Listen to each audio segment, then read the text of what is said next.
2 दिन से देश में वेस्टलैंड हेलीकॉप्टर की खरीदी पर इटली की कोर्ट में एक मामला जो बाहर आया है, इस पर चर्चा हो रही है। कल मैंने कांग्रेस अध्यक्षा का बयान देखा। उन्होंने बताया कि वो किसी से डरती नहीं है। मैं उनको कहना चाहता हूं कि हम भारतीय जनता पार्टी वाले सभी नेता, हम तो संविधान से भी डरते हैं, हम नियमों से भी डरते हैं और लोकलाज से भी डरते हैं। और आपने सही फरमाया है कि आप किसी से डरती नहीं हैं और इसीलिए इस तरह के मामले बाहर आते हैं। जब नेशनल हेराल्ड होता है, आप कहती है कि आप किसी से नहीं डरती हैं। जब वेस्टलैंड होता है तो आप कहती है किसी से नहीं डरती है। मैं इतना ही पूछना चाहता हूं कि इटली की कोर्ट में घूस देने वाले जेल में है तो घूस लेने वाले कहां हैं? उस वक्त कौन शासन में था? सीधी बात है, यूपीए की सरकार के जो शासन में लोग थे वो जिम्मेदार है और उन लोगों ने इस सत्य को उजागर करना चाहिए, देश की जनता के सामने आना चाहिए। और आज जब मामला उठ रहा है तब ऐसा मालूम होता है कि यूपीए सरकार विश्व में एक ऐसी सरकार है, अपने आप में एक ऐसी अनूठी सरकार थी। जो सरकार में थी तब तो घपले घोटाले बाहर आते थे, मगर सरकार में से जाने के बाद भी 2 साल तक इनके हर रोज कोई न कोई घोटाले और भ्रष्टाचार के मामले बाहर आते हैं। मुझे लगता है कि डरने न डरने की बात से बाहर निकलकर कांग्रेस अध्यक्षा इतना जनता के सामने रखे कि ये जो पैसा दिया गया है, इटली की कोर्ट में सिद्ध हो गया है कि पैसा दिया गया है, वो पैसा किसको मिला है, किसने लिया है और इसमें जिम्मेदारी कितनी है, इतना अगर वो स्पष्टता करे तो देश की जनता के सामने सारे बात अपने आप साफ हो जाएगी। When will the discussion take place in both houses? The discussion depends on the Because notices have been given by both parties. admission by the chair in both the houses. As far the government is concerned, government is ready. As and when the chair gives permission, it can be tomorrow, it can be Monday or Tuesday. Government is ready.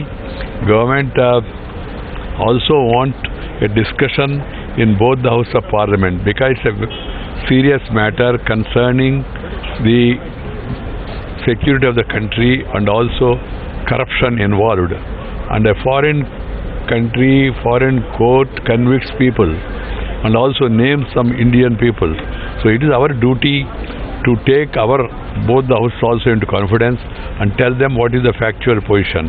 Is the government also... The outgoing defense minister said he has blacklisted. Yes. Now he is on the defensive, saying that no, you started the process. I don't know. He said that they started it in February 2014, but when the new government came, it was finally notified then. My point is, starting February, notifying in July, Right. and you are there up to power, and you are in power up to May 16th. Yes. May 16th. So that is the way you work. You allow your full tenure is over, and you have signed hundreds of files on the eve of your defeat. Your imminent defeat also, but you never bothered about the country's interest and its safety and security. It's a clear case. It happened during the Congress regime. It has to take the responsibility. They only pretended as if they are taking action. They have not taken any action. They have not blacklisted also. Whatever happened is during our regime, during Arun Jaitley and he was the defense minister, it was put on hold. And now other details and all, the defense minister will be sharing with the House. Sir, very senior leaders of the Congress party, including Sonia Gandhi, Ahmed Patel, yesterday for the first time in a long time coming on camera and speaking, they say that taking their names is character assassination taking place Definitely by the BJP. For that, definitely the Italian courts has to be asked. But they say the names are not in the judgment, they are in some notes explained by middlemen. That's what I am saying. First of all, you have taken note of the middlemen. What appeared in a newspaper, you have taken note of it and you raised the issue and you demanded answer from the Indian Prime Minister and Indian government, and the other side takes the names as per the notes. You have a problem. So this question has to be put to the Italian courts. They know better. Secondly, as for whether you should give credence to middlemen or not, they have to decide because they themselves have given credence and they raised the issue in a prominent way by the leader of the opposition in Rajya Sabha. So they should really think before saying anything. देखिए, एक बात समझ लेना चाहिए कि न किसी को डरने की जरूरत है न डराने की जरूरत। अगर कोई बेईमानी नहीं हुई है तो बेचैनी नहीं होनी चाहिए, बेईमानी हुई है तो बेचैनी होगी। और कुछ लोगों का जो जिस तरह से ओवर रिएक्शन आ रहा है, ऐसा लगता है कि दलाली के दबंगों का दर्द सामने उभर के आ रहा है। एक के बाद एक जिस तरह से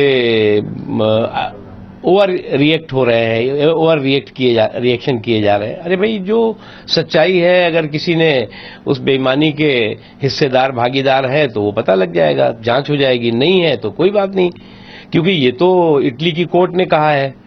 अब इटली की कोर्ट ने जो कुछ कहा है उसके बारे में, क्योंकि इतना गंभीर मामला है, एक ऐसी एक पार्टी जो पार्टी की वर्षों से, दशकों से बल्कि देश की सत्ता पर Today also, the opposition tries to disrupt the house.